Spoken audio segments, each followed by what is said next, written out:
Welcome viewers, আজ আবার আপনাদের সামনে আরও একটি নতুন ভিডিও নিয়ে আপনাদের ইউটিউব চ্যানেল মল্লিক এডুকেশন হাবে।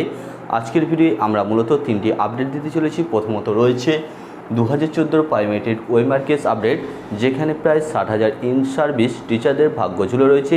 কি হতে চলেছে তাদের ভাগ্যে এই যে টেট ওএমআর কেস আপডেট, সেই আপডেটে কি বলা হয়েছে, যেখানে 3 মে বিচারপতি যে রাজশেখর মান্তা তিনি পর্ষদকে নির্দেশ দিয়েছিলেন যে 33টি প্রশ্ন করা হয়েছিল, সেই প্রশ্নের উত্তর কি রয়েছে বা পর্ষদ কি আদৌ প্রশ্ন উত্তর সাবমিট করেছে বা এই অর্ডার কপিতে কি বলা হয়েছে, সমস্ত কিছু আপডেট আমি তুলে ধরবো। এছাড়া রয়েছে 2 নম্বর প্রশ্ন বা 2 নম্বর আপডেট। 2017 যে টেট হয়েছিল সেখানে প্রায় 21টি প্রশ্ন ভুল মামলা নিয়ে যে কেস, সেই কেসের কি আপডেট রয়েছে, সেই আপডেট আমি সম্পূর্ণ আজকের ভিডিও তুলে ধরবো। তাই ভিডিও অত্যন্ত গুরুত্বপূর্ণ হতে চলেছে। আর 3 নম্বর আপডেট দিতে চলেছি 2022 যে টেটটা রিসেন্টলি 1 থেকে 1.5 বছর হয়েছে, সেই টেটেও প্রায় 24টি প্রশ্ন ভুল নিয়ে মামলা হয়েছে কোর্টে, এবং সেই কেসে একটা নয়া মোড় এসেছে। কি সেই নয়া মোড় এবং মামলাটি পিটিশনারদের হাতছাড়া হতে চলেছে কিনা সেই সম্পর্কে বিস্তারিত তথ্য আমি আজকের ভিডিওয় তুলে ধরতে চলেছি। তাই ভিডিওটি অত্যন্ত গুরুত্বপূর্ণ হতে চলেছে সমস্ত টেট পাস প্রার্থীদের কাছে। তাই ভিডিওটি স্কিপ না করে আপনারা শেষ পর্যন্ত দেখবেন, এবং যারা আমার চ্যানেলে নতুন এসেছেন অবশ্যই চ্যানেলটি সাবস্ক্রাইব করে পাশে থাকবেন এবং পাশে থাকা বেল আইকনে ক্লিক করে অল অপশনে ক্লিক করে নেবেন এই ধরনের নতুন নতুন আপডেট সবার আগে পাওয়ার জন্য। প্রথমত আমরা আসছি 2014 যে প্রাইমেটেড ওএমআর কেস, অর্থাৎ যে ওএমআর ডেস্ট্রয়েড মামলা, যেখানে 2014 টেটের কোনো রকম ওএমআর এখন নেই, মানে পুরোপুরি পর্ষদ সেগুলোকে নষ্ট করে দিয়েছে। সেই সংক্রান্ত একটা কেস অনেক দিন ধরে চলছে কলকাতা হাইকোর্টে, এবং সেখানে প্রায় 3 ছাড়াছাড়াই শুনানি হচ্ছে, এবং বেশ কিছু শুনানি হওয়ার পর কলকাতা হাইকোর্টের যিনি বিচারপতি রয়েছেন রাজশেখর মান্তা, তিনি পর্ষদকে প্রায় 33টি প্রশ্ন করেছিলেন 3 মে 2024 তারিখে, এবং পরবর্তী শুনানিতে সেই সমস্ত প্রশ্নের উত্তর সাবমিট করতে বলা হয়েছিল। এবং তার পরবর্তী শুনানি ছিল 24শে জুন, যেটা ফিক্স মামলা হিসেবে লিস্টেড ছিল, কিন্তু বেশ কিছু প্রার্থী এই মামলায় আবার ক্যান ফাইল করে এবং তারা এই মামলায় অ্যাড হতে চায়। তাই সেই সমস্ত প্রার্থীকে অ্যাড করার জন্য এই মামলাটি আবার 11ই জুন এই মামলাটি ওঠে। সেখানে এই মামলায় কি বলা হয়েছে তার সমস্ত অর্ডার কপি আমি তুলে ধরবো। সেখানে রাজশেখর মান্ত্রা জানতে চেয়েছেন যে পর্ষদ সেই 33টি প্রশ্নের উত্তর সাবমিট করেছে কিনা সেটা দেখতে বলা হয়েছে। কোর্টের যে রেজিস্ট্রার জেনারেল রয়েছে তাকে দেখতে বলা হয়েছে যে আদৌ পর্ষদ সেই সমস্ত প্রশ্নের উত্তর সাবমিট করেছে কিনা, এবং পর্ষদের পক্ষ থেকে সেটা জানতেও চেয়েছে। পর্ষদ বলেছে হ্যাঁ, আমরা সমস্ত প্রশ্নের উত্তর সাবমিট করেছি। তারপর সেই দিন অর্থাৎ 11 জুন তারিখে যে সমস্ত শুনানি রয়েছে, অর্থাৎ যে সমস্ত কথোপকথন হয়েছে, তার মধ্যে প্রথমত পিটিশনারদের পক্ষে সিনিয়র আইনজীবী বিকাশ রঞ্জন ভট্টাচার্য 2016 যে এসএসসি মামলা, যেখানে প্রায় 16,000 কে পুরোপুরি প্যানেল বাতিল করেছিল কলকাতা হাইকোর্টে, সেই মামলাটাকে তুলে এনে এখানেও বলতে চেয়েছে যে সেই মামলার মতো এসএসসির যে 16,500 নিয়োগের প্যানেল পুরোপুরি বাতিল করেছিল। একই কেস হচ্ছে 2014 ওএমআর কেস। ওখানে যেমন ওএমআর নেই, 2014 ওএমআর নেই, ওখানে যেমন র্যাঙ্ক জাম্প করা হয়েছিল এখানেও র্যাঙ্ক জাম্প করা হয়েছে। ওখানেও যেমন এক্সিস্ট ভ্যাকেন্সি ক্রিয়েট করা হয়েছিল এখানেও করা হয়েছে। ওখানে যেমন মেয়াদ উত্তীর্ণ প্যানেল থেকে নিয়োগ করা হয়েছে এখানেও হয়েছে। অর্থাৎ একই রকমভাবে দেখাতে চেয়েছেন যাতে 2014 টেটের প্যানেলটা পুরোপুরি ক্যান্সেল করা হয়, যারা ইন সার্ভিস রয়েছে প্রায় 60,000 শিক্ষক। কিন্তু এর মতের বিপক্ষে পর্ষদ থেকে যে সমস্ত আইনজীবীরা রয়েছে তারা এর বিরোধিতা করেন, এবং তারা বলেন এটা কোনোভাবে এসএসসির সাথে এই যে 2014 টেট এটা গোলালে চলবে না, কারণ এসএসসি যে 16,500 নিয়োগ হয়েছিল সেটা পুরোপুরি ওএমআর বেস নিয়োগ, এবং কিন্তু সেক্ষেত্রে টেটের ক্ষেত্রে টেটে থাকে মাত্র 5 নম্বর। তাই এসএসসির সাথে 2014 টেটকে গোলালে হবে না। তারা এর বিপক্ষে রায় দেন এবং মতামত গ্রহণ করেন। তারপরেই আইনজীবী বলেন, বিকাশ রঞ্জন ভট্টাচার্য বাবুকে বলেন যে আপনার কী কী মতামত আছে সেটা অবশ্যই আপনাকে বলতে দেওয়া হবে পরবর্তী শুনানিতে।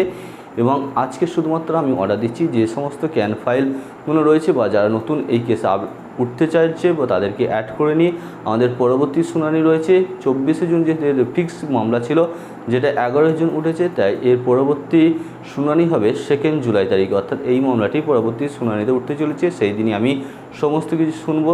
তবে অবশ্যই এসএসসি মামলার সাথে আপনার যে সমস্ত দাবি সেগুলো এখন অ্যাড করা হচ্ছে না। এই ছিল আজকের ভিডিওর যে প্রথম আপডেট, সেটা আপডেটটা আপনাদের সামনে তুলে ধরলাম। এবার আসছি 2017 টেটের যে 21টি প্রশ্ন ভুল ছিল, সেই প্রশ্ন ভুল মামলার নিয়ে কী আপডেট উঠে এসেছে। 2017 টেট প্রশ্নভুল মামলা নিয়ে এই কেসেরও যে শুনানি সেটা 11ই জুন উঠেছিল এবং সেখানে রাজাশেখর মান্তাবাবু যে আগে যে নির্দেশ দিয়েছিলেন, অর্থাৎ যে 21টি প্রশ্ন ভুল হয়েছে কি না এবং সেই প্রশ্ন ভুল নিয়ে একটা বিশেষজ্ঞ কমিটি বিশ্বভারতী বিশ্ববিদ্যালয়কে দায়িত্ব দিয়েছিল। সেখানে বিশেষজ্ঞ কমিটি তৈরি করে কটি প্রশ্ন ভুল রয়েছে সেই সংক্রান্ত একটা রিপোর্ট জমা দিতে বলা হয়েছিল এবং এই 11 জুন তারিখে সেই রিপোর্ট জমা দিয়েছে কি না সেটা কোর্টে যে রেজিস্ট্রার জেনারেল থাকে তাকে নির্দেশ দিয়েছেন যে এটা বিশ্বভারতী বিশ্ববিদ্যালয় কমিটি সেই রিপোর্ট জমা দিয়েছেন কি না। কিন্তু পরবর্তী ক্ষেত্রে দেখা গিয়েছে যে পর্ষদ এর বিপক্ষে, অর্থাৎ এই রায়কে চ্যালেঞ্জ করে ডিভিশন বেঞ্চে গেছেন এবং সেটা পর্ষদ সেখানে জানিয়েছে 11 জুন তারিখে। তারপরে এর অর্ডার কপিতে এসেছে হায়ার বেঞ্চে চলে গেছে, তাই এই মামলাটি এখন ওই নির্দেশিকা কার্যকর হচ্ছে না, যেহেতু সিঙ্গেল বেঞ্চ থেকে এখন ডিভিশন বেঞ্চে মামলাটি পর্ষদ নিয়ে গেছে ওই মামলাকে চ্যালেঞ্জ করে। তাই এই মামলার পরবর্তী যে শুনানি সেটা ডিভিশন বেঞ্চ হতে চলেছে এবং এই মামলাটি উঠতে চলেছে 2 জুলাই 2024 তারিখে। 2 জুলাই এই মামলাটি উঠতে চলেছে। 2 জুলাই এই মামলার কি রায় আসে সেদিকে সকলের লক্ষ্য থাকবে, কারণ এই মামলাটি নিয়ে পর্ষদ ডিভিশন বেঞ্চে চলে গেছে। পর্ষদ পিটিশনারদের সামনে আসতে চাইছে না, কারণ পর্ষদ চাইছে না আর কেউ কোনোভাবেই 2017 টেট থেকে আর নিয়োগ পাক বা নতুন করে কেউ পাশ করুক, কারণ পর্ষদ এটা কোনোভাবেই চাইবে না। যেহেতু ডিভিশন বেঞ্চ যদি সিঙ্গেল বেঞ্চে রায়কে বহাল রাখে তাহলে পর্ষদ পরবর্তী ক্ষেত্রে সুপ্রিম কোর্টে যাবে, কারণ আমরা 2014 টেট দেখেছি সেখানেও একইভাবে প্রশ্নভুল মামলা নিয়ে এখনও সুপ্রিম কোর্টে সেই কেসটা চলছে, যেখানে পর্ষদ ডিভিশন বেঞ্চের রায়কে চ্যালেঞ্জ করে সুপ্রিম কোর্টে গিয়েছিল। কিন্তু এক্ষেত্রেও আমরা সেই একই জিনিস দেখতে পাচ্ছি যে পর্ষদ 2017 টেটের যে রায় দিয়েছিলেন, অর্থাৎ সিঙ্গেল বেঞ্চ যেখানে একটা বিশেষজ্ঞ কমিটি তৈরি করতে বলা হয়েছিল এবং তার রিপোর্ট জমা দিতে বলেছিল, সেখানে পরিষ্কার হয়ে যেত যে কটি প্রশ্ন ভুল রয়েছে, সেই অনুযায়ী সিঙ্গেল বেঞ্চ রায় দিত যে এতগুলো প্রশ্নে সকলকে নাম্বার দিতে হবে। কিন্তু সেই রায় আসার আগেই পর্ষদ সরাসরি ডিভিশন বেঞ্চে চলে গেছে, কারণ পর্ষদ ভয় পাচ্ছে পিটিশনারদের, কারণ কোনোভাবে পর্ষদ চাইছে না এখান থেকে আর নতুন করে কেউ পাশ করুক। একইভাবে 3 নম্বর আপডেট, অর্থাৎ 2022 টেটের যে 24টি প্রশ্ন ভুল ছিল সেই প্রশ্ন ভুল নিয়ে এর আগে একইভাবে 2017 যেমন নির্দেশ দেওয়া হয়েছিল 2022 টেটের ক্ষেত্রে একই নির্দেশ দেওয়া হয়েছিল, তবে এক্ষেত্রে যাদবপুর ইউনিভার্সিটিকে এই বিশেষজ্ঞ কমিটি তৈরি করে এই 24টি প্রশ্ন দেখতে বলা হয়েছিল যে কতগুলি প্রশ্ন ঠিক আছে বা 24টি প্রশ্ন আদৌ ভুল কিনা সেটা একটা দেখে একটা বিশেষজ্ঞ কমিটি তৈরি করে একটা রিপোর্ট পেশ করতে বলা হয়েছিল। কিন্তু তার আগেই একইভাবেই পর্ষদ কী করেছে, সিঙ্গেল বেঞ্চের রায়কে চ্যালেঞ্জ করে ডিভিশন বেঞ্চে চলে গেছে, কারণ এই প্রশ্নভুল মামলা অর্থাৎ 2014, 2017, 2022 পরপর আমরা দেখতে পাচ্ছি একের পর এক প্রশ্নভুল মামলা, অর্থাৎ পর্ষদের কাছে যেন একটা ঐতিহ্য হয়ে গেছে এটা প্রশ্নভুল মামলাটা। অর্থাৎ প্রত্যেকটা যে টেট নিয়েছে 3টে টেট 14, 17, 2022 3টে টেটই আমরা দেখতে পাচ্ছি পরপর প্রশ্নভুল মামলা। 2014 দেখেছি 6টি প্রশ্ন ভুল ছিল, 2017 21টি প্রশ্ন ভুল, আবার 2022 24টি প্রশ্ন ভুল।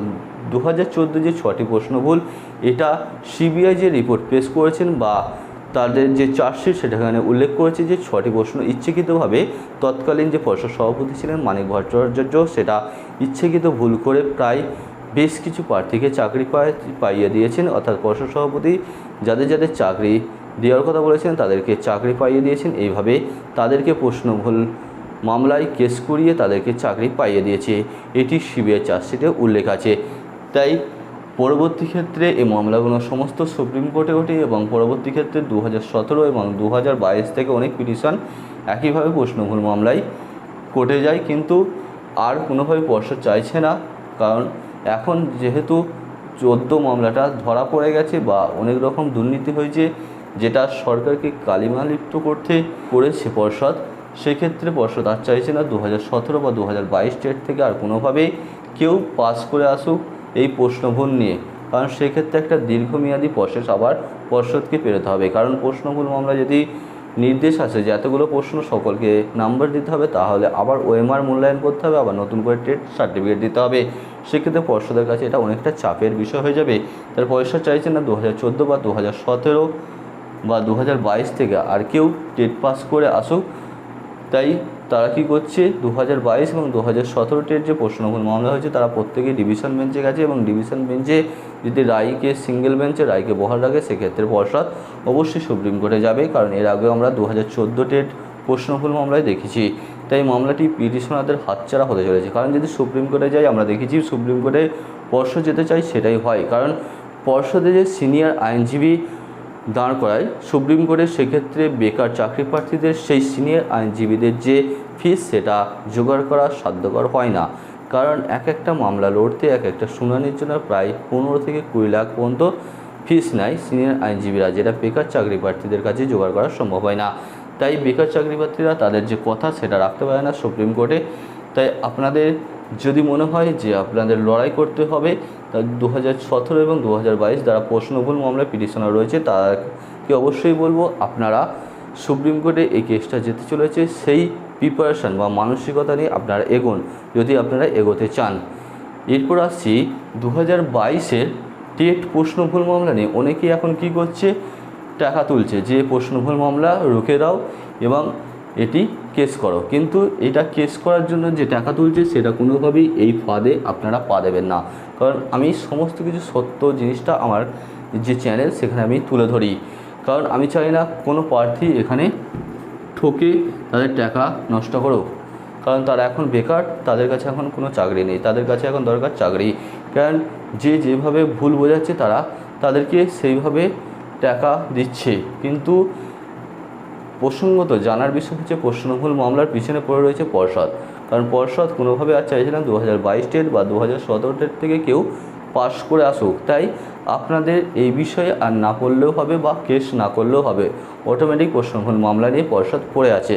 পর্ষদ যদি ডিভিশন বেঞ্চের রায়কে চ্যালেঞ্জ করে, ডিভিশন বেঞ্চের রায় যদি সিঙ্গেল বেঞ্চের রায়ের সমান হয় তাহলে ডিভিশন বেঞ্চে রায় করে চ্যালেঞ্জ করে পর্ষদ সুপ্রিম কোর্টে যাওয়ার ক্ষমতা রাখে। তাই এই বিষয়ে আপনারা পড়ে না থেকে আপনারা আপনাদের ইন্টারভিউর জন্য প্রিপারেশান নিন, এবং ইন্টারভিউয়ের প্রিপারেশান নিতে অবশ্যই এই চ্যানেলের ডেসক্রিপশানে আমাদের যে টেলিগ্রাম গ্রুপের লিঙ্ক সেই লিঙ্ক দেওয়া থাকবে, আপনারা লিঙ্কে ক্লিক করে জয়েন হয়ে যাবে। ভিডিওটি এই ছিল আজকের ভিডিওর 3টি আপডেট, আপনারা দেখলেন জানলেন এবং ভালো লাগলে অবশ্যই একটি লাইক কমেন্ট এবং শেয়ার করে দেবেন। ভিডিওটি শেষ পর্যন্ত দেখার জন্য অসংখ্য ধন্যবাদ। Thanks for watching.